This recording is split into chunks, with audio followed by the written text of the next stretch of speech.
Good morning, coffee moaners. Good morning. Good morning, coffee moaners. Morning, Faith Goodman. Tricky Woo. Good morning. Welcome. Good morning, Lee Durran. Welcome to Coffee Moaning. The first morning where, well, you'll be pleased to know that after yesterday I was coughing most of the day. It was the most agonizing cough. My heart didn't fly out of my chest. It wasn't skewered by a rib, and I haven't got pleurisy. So win-win-win. For those of you who were here yesterday, I was in extraordinary agony with my cough. It's still there. I'm just not coughing so frequently. So thank you for all your messages. Morning, everyone. How are we all? If you haven't, do subscribe to the channel. As I say, sometimes we talk about, obviously we've been talking a lot about Gaza in recent weeks. We deal with politics. We've been dealing with Trump's America. With topics like Trump, we try and take a light-hearted approach. You can rarely take a light-hearted approach for something as serious as Gaza. But our Gaza content does trickle into here, and it's trickling into here, Coffee Moaning, which lands every day, most days when we're not absolutely killed over with what I've heard is a vicious case of COVID, which has just landed in New York. Apparently, COVID is going round. COVID, a deep, dark strain of really quite ferocious COVID. Of course, I'm saying that because I'm a man, is going around, and it floored us. It floored us. It floored me for the best part of a week. Thank you so much, Kaz Rowley. So, as I say, you know, whilst a lot of our Gaza content in recent weeks has been very much sort of separated from Coffee Moaning, we are going to be talking about it this morning, specifically around Piers Morgan. And obviously, I'm going to play you a clip, which is we'll get to that. We're going to talk about that. We're going to be talking about the Potato Brothers. Yeah, that fabulous duet, that singing duet, who rather seriously, the manosphere, toxic male influencers who have been charged with 21 counts of various things such as sex trafficking, rape, sexual assault, etc. Does this mark the end of the Potato Brothers? Is that the end of them? I mean, I have to confess, they've been kind of neutered, or is their content still? Do you know? I mean, our algorithm doesn't feed it to us. Do you know people who are still ensnared and kind of hypnotized by the egg-like spheres of the Potato Brothers' heads?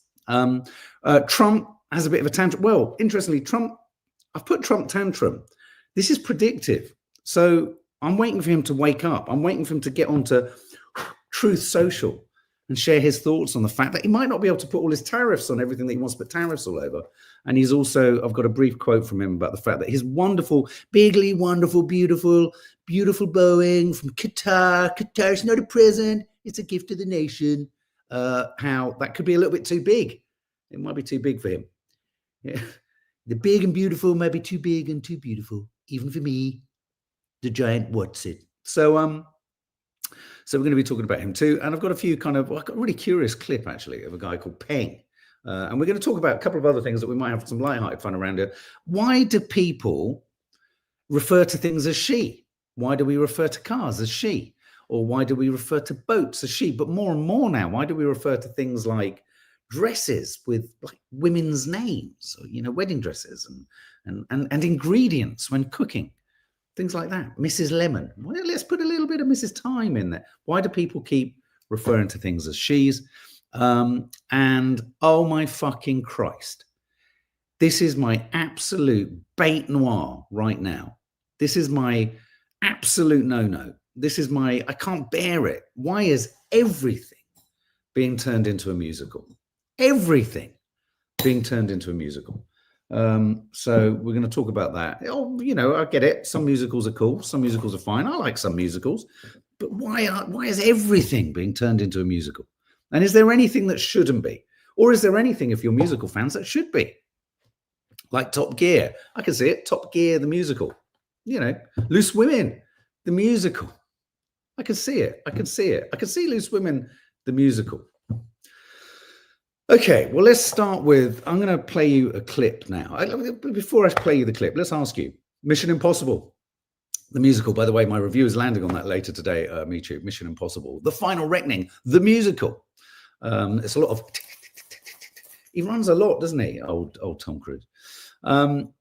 Okay, so let's talk about Piers Morgan. Kaz Rowley, I need some love. I found out last week at 58 years old that I have a half sister and it's blown the family apart. Wow. Oh my God, that's massive news. Absolutely. So funny you should talk about that. We were having kind of big DNA conversations last night. Silent of the Lamb. Yeah. So Kaz, well, sending you love, because that's both, on the one hand, it's kind of always amazing, but it's also completely knocks you for six, doesn't it? Because you kind of potentially think of all the lives you could have lived and all of the relationships you could have had. So God, yeah, no, I totally understand. So let's talk about Piers Morgan. Who here is a fan? Okay, who has always been a fan of Piers Morgan? Has anyone always been a fan of Piers Morgan? I haven't, but I've always said, and I have always said this, even when he was just the most disagreeable individual on the planet, when Piers gets behind a topic that you agree with him on, there's no one better to have on your team. The problem is that he's so it feels that he's so sort of self-interested. Oh my God, Lee Durrant, are you? Let me just check my nostril hairs quickly. There you go. He's so sort of self-centered. You can't help but feel that every choice he makes, even politically or even journalistically, is based upon how it amplifies him, unfortunately. And so consequently, that kind of neuters even when he is on your side. And yet I've wanted to like him when he agrees with something, or when he is chiming in on a subject and you're like, yes, there is no better person or broadcaster, I think, to do the job, if I'm honest.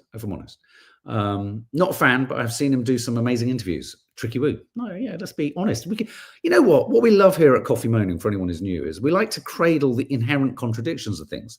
We don't just like to say, I hate you. We like to say, I hate you. But actually, I quite like this about you too. He's got Meghan's number, Charlotte Bond. What, literally, her phone? I think he has got a phone number. Wasn't that why he was so upset? I mean, I think he lost his shit around Meghan. I mean, talk about the lady doth protest too much, him being the lady in the analogy. It's the same as the recent pro-Gaza shift. He's just one of the boys' club. He has always been mates with Gary Lineker, and I have wondered whether over a barbecue or two, Gaza said to him, look, Piers, you plonker, you've got it wrong. I feel he's a puppet for the mainstream media still. Me too. He probably hacks people's phones still. Sensitive subject.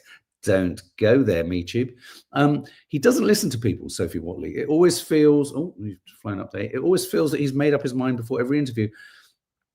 I would argue that almost every single, I think, is journalism about having made up your mind? You know, I mean, this Gaza crisis has really thrown a spotlight over, so many people we know say, we can't say anything because I'm a journalist, I'm a journalist. I get it if you work for a broadcaster, you can't compromise your contract. Some people are contractually bound. If you're reporting on the news, you're contractually bound to not demonstrate a political allegiance. But for me, the definition of good journalism is to, and I think this is it, it's as simple as this, is to ask deeply probing, difficult, interrogative questions of all sides. And I think the major problem with the Israel-Gaza crisis is Israel has disallowed anyone to be able to go in and objectively or independently, examine the scene of total devastation. So whilst we do have to rely on footage and material that is broadcast out on social media, or is Al Jazeera manages to lay its hands on, or and then Israel says, oh, this can't be trusted, it's Hamas. Well, then, it's a simple fucking solution, Israel. Let the fucking independent media in. Let independent aid agencies in. You've made a complete fucking, bad fist of trying to get aid in. And on that, we will be, I do want to do a very brief Gaza chat later today on the Gaza Humanitarian Foundation. Some Israeli government officials are suggesting, good God, that Mossad, the Israeli secret service, has an involvement in the opaque and hard to pin down financial structure of the Gaza Humanitarian Foundation. There are many Israeli-backed, what I call genocidal quangos. Another one is an educative one, SNS. these organizations that use the language of feigned unity as an attempt to make people think that they're trying to seek some kind of, kumbaya kind of connection. What they're doing is they're whitewashing and normalizing genocidal behavior. And I would say that the Gaza Humanitarian Foundation is precisely that. That's the aid unit that America and Israel have cooked up between themselves to put in place to provide aid, even though there are hundreds of aid agencies that have all the experience and know how to do this. Nora Doyle, a journalist is supposed to be not biased, but that means giving both sides of a story with truthful facts, not being mute to the truth. Right. In principle, that's right. When you have a country controlling the narrative in the way that Israel does, it's very hard to get to the truth, isn't it? So what I think you have to, I've always said the most pressing argument or the most pressing question to any Israeli spokesperson that any journalist in this country should be asking almost before anything that they've been booked to talk about is why won't you let the media have unimpeded access to the Gaza Strip? That should always be the first. And until they give you a satisfactory answer, you don't let go of that question, because that one principle alone fundamentally means that the world is struggling to find balance in this story, but Israel is using that imbalance to its own advantage to pretend that every other bit of news you get out of Gaza must be propaganda, whilst propagandizing the rest of the world. So what is joyful about the clip I'm about to show you is that Piers Morgan, some would say too little too late. Some, as quite rightly, I was just watching Owen Jones before coming on here live, saying it's predictable that all the Alistair Campbells and everyone is just now, the news agents, everyone's now shifting over towards a strong criticism of Israel. I would just like to say this before I play the clip. Everyone gave Israel grace in the immediate aftermath of October the 7th, us included, everyone. They were hit hard. They had a right to a response. And yet, in that response, even as early as October the 9th, we knew or felt or feared, because we've been plugged into the Palestinian crisis way, way, way, way beyond October the 7th, we knew or we feared that if Netanyahu was going to be true to form, this would twist quickly into something much more egregious and sinister, something that has been egregious and sinister prior to October the 7th. So whilst we all allowed them that moment, all of us, Owen Jones, etc., on October the 9th, were telling you guys, were telling the world that what's happening now was gonna happen. And I would argue that whilst it is good that Piers Morgan is now kind of asking the right questions, that silence, that refusal of the legacy media and the not necessarily legacy media, the people like Piers Morgan slightly outside the mainstream media, though he is mainstream media, their silence, their refusal to hold a fire to Israel's feet is as significant a part of the genocide as possible. And I think no amount of now rapidly pulling in all the right questions, rapidly kind of putting people like the Israeli ambassador under the gamut, sort of, in a sense, kind of clears you of any guilt or culpability. It doesn't, unfortunately, it doesn't. It wasn't about being anti-Semitic, and it wasn't about being anti-Israel when people like us felt on October the 9th that this was tipping already into a disproportionate destruction of Palestine, which has been going on, an erosion of Palestinian rights that was going on way before October the 7th. We knew quite quickly that it had changed and that the ulterior motives were there. And we called it out. And everyone who did call it out so early was accused of anti-Semitism, being anti-this, being anti-that, being hate speakers, being all these kind of things. People were thrown off social media platforms. So it's a curious one, this. Again, going back to that idea that we can deal with contradictions. I think it's unforgivable that he's only asking all the right questions now. But I also think it's brilliant that he is. But I'm now going to play you the clip of him holding the Israeli ambassador to task. And I have to confess, it's a minute or so of the most beautiful television content. I just wish this had been happening on October the 10th, 11th or 12th. Here we go. Piers, Israel is not killing children. Israel is killing children every single day. Piers, this is a blood label you're putting on Israel. You know it's not true. What? No, it's not actually. And what you're trying to do is be very weaselly with your words. No, I'm not. The truth is, you are killing a lot of children. You are killing a lot of children on a daily basis. That is indisputable. So how many children have died in the process? Why don't you know that number too? Piers, please ask this question to the people that can give you the answer. I don't have the answer. Who has the answer? Please don't ask me questions. Who has the answer? Who has the answer? I don't have the answer. And I will tell you something. You're the Israeli ambassador to my country. Who else should I ask? I don't understand how you can know how many you've killed, but you don't know how many civilians you've killed. Why do you know one but not the other? As I said again, I think that it's totally irrelevant. Are you happy that people are going to watch you as an ambassador to your country say that it's irrelevant how many children have been killed? It's good, isn't it? Seeing her squirm. Now, it's interesting. I was talking to Nadia about this morning. Obviously, he makes lots of valid points there, children. I mean, and again, you know, the mainstream media is the safest place to sit with this is to talk about it through the lens of children. I mean, you know, there are still so many caveats to the permissible ways in which this pushback against Israel can happen. And he's right, and it's right, you know, because many children have died. But let's not forget, thousands of women and thousands of innocent men have also died. I do, you know, I fear for those men in Palestine trying to protect their families who aren't Hamas militants. And how, you know, it's like, what, are they not humans? Are they not humans? But the interesting thing that she said in the middle there, let me see if I can almost find it. I'm going to play it again and then pause it straight after she says it. I don't have the answer. Who has the answer? Please don't ask me questions. Who has the answer? That was it.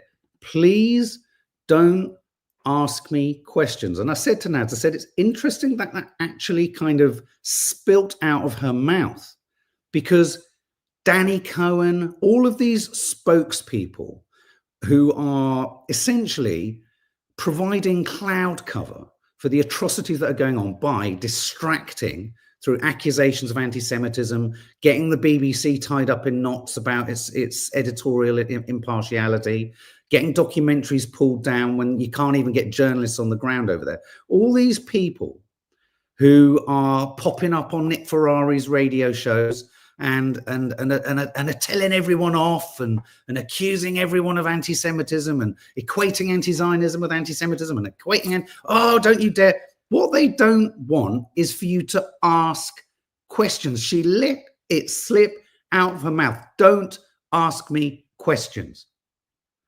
That is the central DNA tenet of this Israeli government and the Israeli policy in Gaza. Don't ask me questions. How dare you? That's how Israel have dealt with the world. Don't ask questions. And the bit about this, going back, you know, let's just go back round, let's circle back round to what I said about what makes journalism is asking probing questions on both sides of the equation. Now, there's a strategy in broadcasting, and Nick Ferrari, who's a LBC friend of Israel, he did this the other day, and Nadia was incensed by it.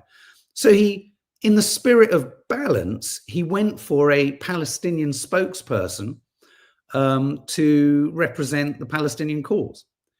And this is no criticism of the Palestinian contributor that he got on. As soon as the Palestinian contributor started to speak, you could hear that their command of English, understandably, was very, very bad. So Nick Ferrari could literally run circles around them. So what these journalists and broadcasters do in the so-called spirit of balance is not get on those people who may challenge them or may articulately, or only because of their command of the English language, push back against them. So they challenge people who are ill-equipped to deal with a Western broadcaster with all of their kind of, you know, rock and roll kind of tricks up their sleeve. And then they don't ask questions of any spokesperson that Israel puts up. That is joyful. That probing questioning could be spread wider than just about children. It could be talked about in terms of aid. It could be talked about in terms of starvation. It could be talked about in terms of the use of certain types of weaponry. It could be talked. I mean, let's just pause for a moment in terms of the constantly specious argument that we have to take out a hospital full of children or a school full of children to get the second senior in command Hamas person. Oh, that justifies it. What happened to precision targeting? What happened to the idea that you can fly a drone to a window and you can take someone out? There has been no attempt to minimize civilian casualties. So I just thought, you know, yes, it's late. Yes, it's late in the day, and that's a different debate. And you know, but probing questions. And what was revealed by that was that the Israeli ambassador, like so many people brought onto these shows to argue Israel's cause, they don't want you to ask questions. And what has Natasha, I know I've been liaising with you privately, what has always been our advice when you are presented with a rabid, angry, blind belief that somehow they've got to be able to justify the killing of children. Don't answer their questions about the hostages. Ask them questions. Answer questions with questions. When you meet people, answer questions with questions. Have one question you'd like answered and ask a question whenever you're asked a question. Go and check out our video all about the awful footage that came out of Gaza when the Israeli-US aid mercenary team tried to give them aid. Don't forget, there's on the ground, there's many reports of Palestinians not trusting that the food in some of these aid packages from the, let's call it the Mossad, allegedly Mossad-supported aid agency. Not surprisingly, many Palestinians don't trust the food because it comes from Israel, or it's come from, you know, some of it is Israeli products. When you're in the midst of a genocide, why would you trust the food that they give you? And how would we ever know? Because we're not allowed journalists on the ground. It's the simplest argument. Where the whole Israeli, machine falls apart is when you say let unimpeded access in there for journalists. But the problem, one of the genuine problems here is, and Greg Stoker, who's a great talker about this on Instagram, he former army veteran, served I think in Afghanistan or Iraq. It's like he said, unfortunately, the Israeli government is so in control of this narrative that say you manage to get a BBC report or a reporter, in through the Rafah crossing, I don't think Israel would be at all worried about killing them. They in a multimedia, social media age, they have sought and think about how much effort it's required to disallow as much content to come out of Gaza as possible as they have. Don't ask me questions. They're always running around telling us how many Hamas have been killed, but they don't know they don't care how many children have been killed. They don't care. Unfortunately, many of these individuals supporting the Israeli genocide are so blinkered and self-centered and so righteous. The idea of children has just evaporated and vaporized years ago. Questions are anti-Semitic, Nikki Bull. You're absolutely right. So there we go. It's satisfying. We've popped it on our Instagram account. If you want to go and pop it on loop, I might later today whilst I'm doing, I can't do a workout because I'm not well enough, but I might just have it on in the background, just playing repeatedly. Don't ask me questions.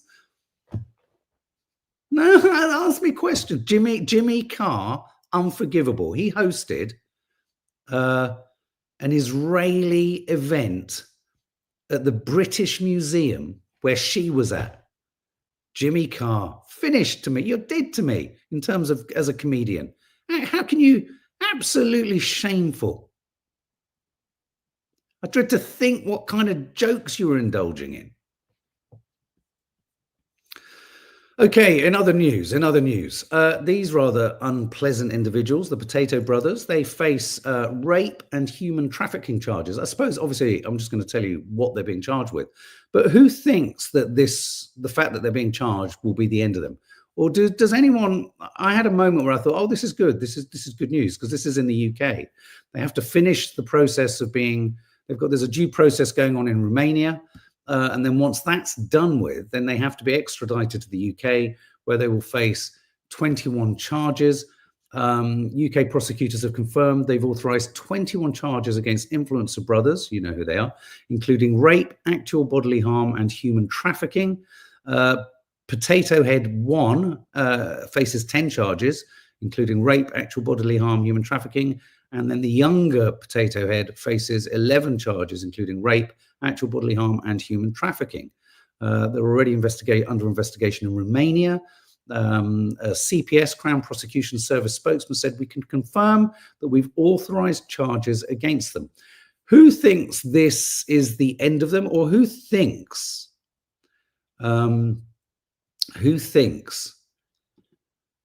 that them being charged? I suppose what I'm going for here is it's a really difficult balancing act, isn't it, with these far right individuals. Think of Trump.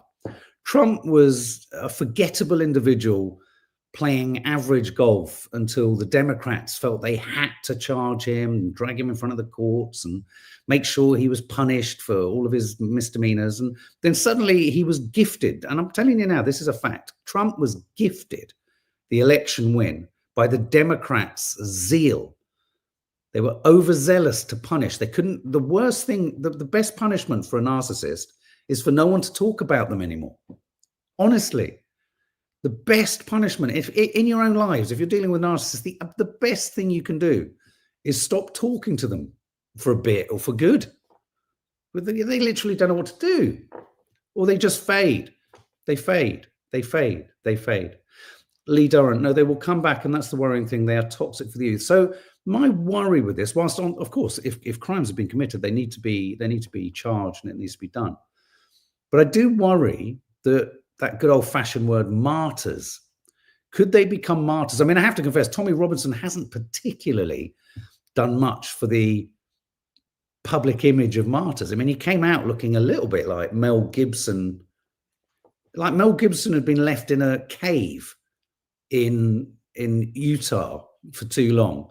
He sort of appeared with a mega hat on. So did Tommy Robinson's brief incarceration, has that martyred him? Do people on the far right and misogynists, do they go, you see, they're right all along. They're right all along. This is awful. They're being villainized. They're being victimized. They won't be martyrs. Adolescence has exposed their kind. I hope so, Mitri. I really do hope so. I think the feeling I have is that they feel less potent. But where does all that misogyny go? Where is it all going? What's it feeding on right now? Where are they all? You know, if it's not, I mean, the problem I have with all of it, and I talked to the girls about this, it's so bad. Lee Durrant, do you get this? Any other sort of straight men in the room?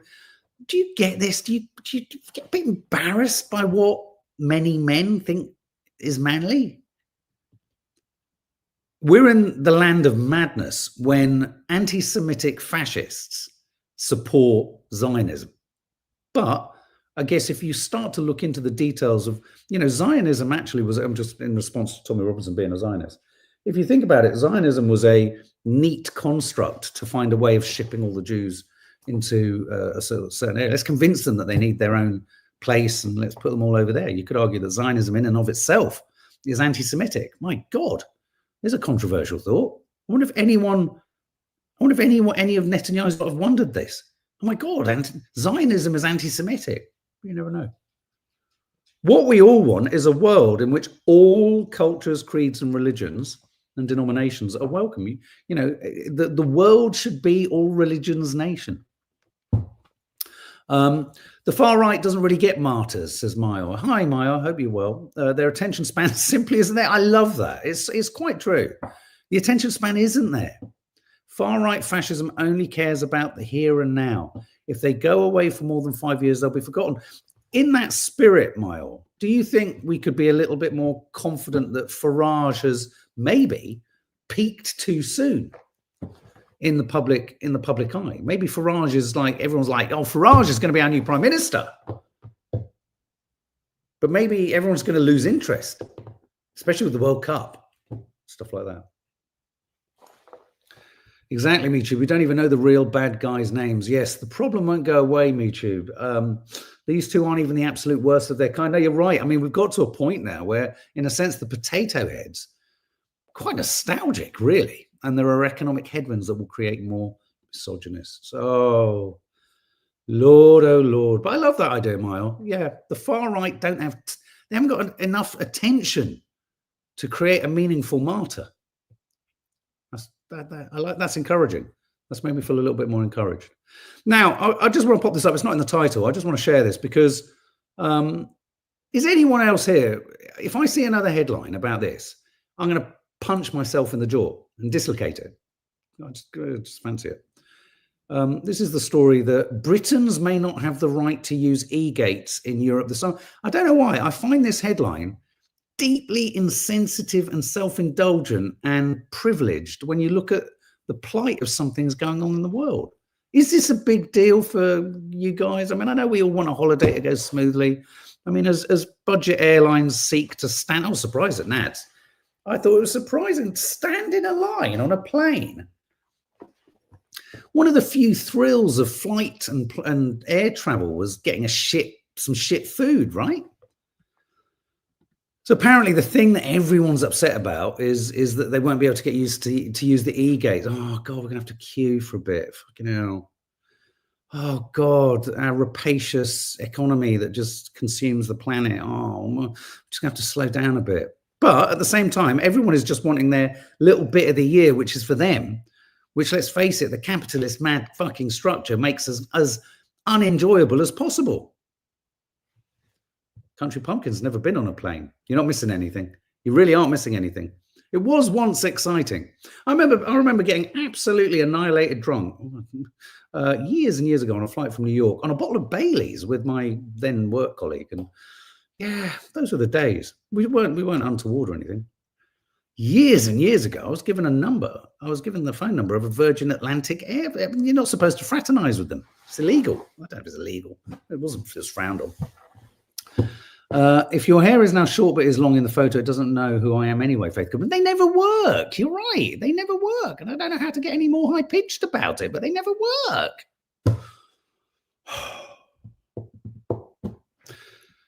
Oh, who fancies a bit of Trump? They got a beautiful, big, magnificent, free airplane for the United States Air Force, okay? Very proud of that, too. They tried to say, oh, it's Trump's airplane. Oh, yeah, sure. It's too big. It's too big, much too big. When can we expect that to be the Air Force One? Well, it's here already. Yeah. It's in the country. It's being refitted for military standard. How much will it cost to refit it? Oh, I don't know. Whatever it is, a hell of a lot less than building a new one. We're waiting too long from Boeing. Boeing has got to get its act.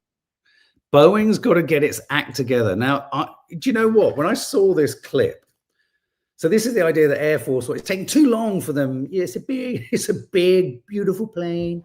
What does he say at the beginning? By the way, got a beautiful, big, magnificent, free airplane for the big, beautiful, free, big, beautiful, it's so beautiful, it's big, it's as big as me, beautiful, free, big airplane. When he says Boeing needs to crack on, he's basically saying that Boeing aren't doing the kind of upgrades on Air Force One quickly enough. I saw in that comment almost the DNA of an incoming catastrophe, which is, imagine there are Boeing engineers now going, fucking hell, the president's just publicly fucking shamed us. Quick, Pete, just solder that bit to that bit. Yeah, quick, just clamp that together. It was good to go. And then they send it off. And then imagine if Air Force One crashes out of the sky because of him sort of engineer shaming. It's got to be big. It's got to be as big as me, as big as my ego. It's big, it's beautiful, but it's just too big. It's too big for me. It's too big for my ego. It's not big enough. My ego's so big. It's bigger than my hair. I need a cockpit for my hair. Oh my God. It's just unbelievable. Meanwhile, a guy called Peng. Has anyone heard of a guy called Peng?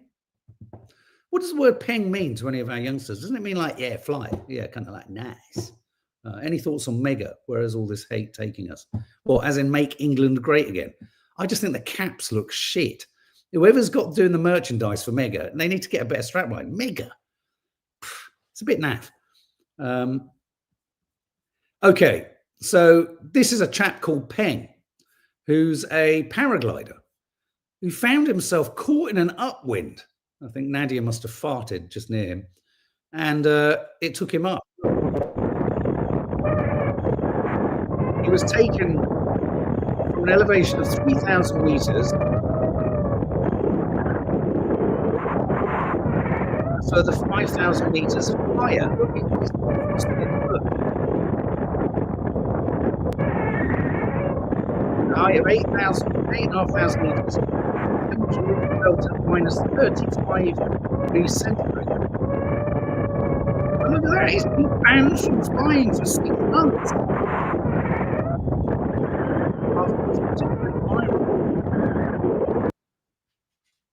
How was he managing to film himself and zoom in? And then, yeah, well, like this shot. Let me just kill the audio because it's a bit distracting. Let's look at this. Look, there's a moment where, okay, so he's like that. He's operating it with his feet. Well, hang on. Well, what happened there? He's not the only one up there. Look. What? He's not the only one. That wasn't accidental. He had every intention of going up there, little Peng. You cheeky monkey. I just want to know, how did he breathe? I mean, when I was in the Arctic with the wind chill, it was minus 35 and it went to minus 70. I think I've said this before.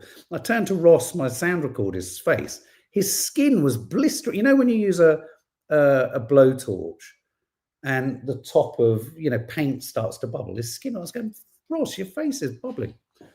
I'm amazed he didn't just come down frosted. When did we? Oh, finally. Okay, yeah. When did we? Oh, no. God, come on. This is the big event. Let's talk about musicals. Okay. Why are they making musicals of absolutely fucking everything? I want to know. This, oh, by the way, just in case you're wondering, 3 city-killing asteroids could strike Earth within weeks, generating 1 million times more energy than Hiroshima's atomic bomb. I'm trying not to connect this with I believe she's Albanian, Nostradamus-like soothsayer who said something catastrophic is going to happen this summer. You heard it here first. But yeah, no. So this is 50 First Dates, that absolute classic with Drew Barrymore and Adam Sandler, is being turned into a musical. Oh, God. Is anyone else weary of musicals of absolutely fucking everything? I mean, literally everything. Or are you, and this is all right, you can be this too, we can cope with contradiction. Or are you one of those people who's like, you know what? I really enjoyed Taxi Driver. I quite fancy it as a musical. It strikes me that someone needs to put in some guardrails when it comes to, I think someone needs to, if I was Trump, I'd introduce an executive order that says you can't just make musicals about anything. UPC Urban, I like that. The musical. We've got Paddington Bear, the musical, coming. Thigh slapping gets tiresome, says Dawn. Now, don't get me wrong. Lovely Lily recommended, and we loved this musical when we saw it the first time, recommended we see The Producers. Oh my God, we had a rip-roaring good laugh. But that's almost a classic, isn't it now? Lucy Williams, musicals are a bit cringe for me. Some are astoundingly good, but the very vast majority for me are Rick. I tell you where I do understand a musical. See, Lee Durrant. Okay, Lee, I know you love musicals, and I think, when you're doing, say, like Tina Turner or even Michael Jackson, the life of a musician or a singer, I get that. That's quite nice because you've got music there. It makes sense. But when you get a movie that has no musical contingent to it whatsoever, it's like, I know it was a success and people it's like Back to the Future. There's music. I just don't.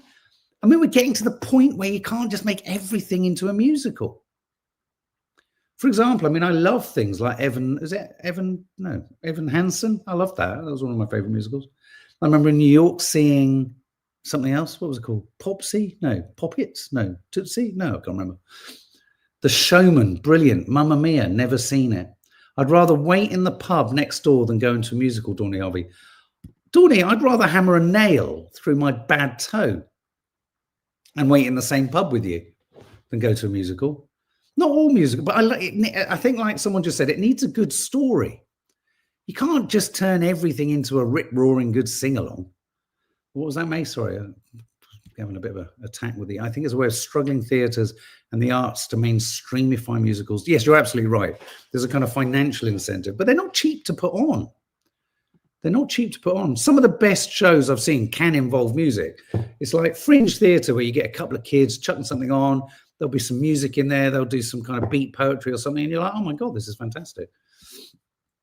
Maybe they're trying to get a larger audience through the door markets industry that's struggling. I'm not mistaken. Love. It absolutely is, but be a bit more curated even. 50 First Dates. It's a mediocre film in the first place.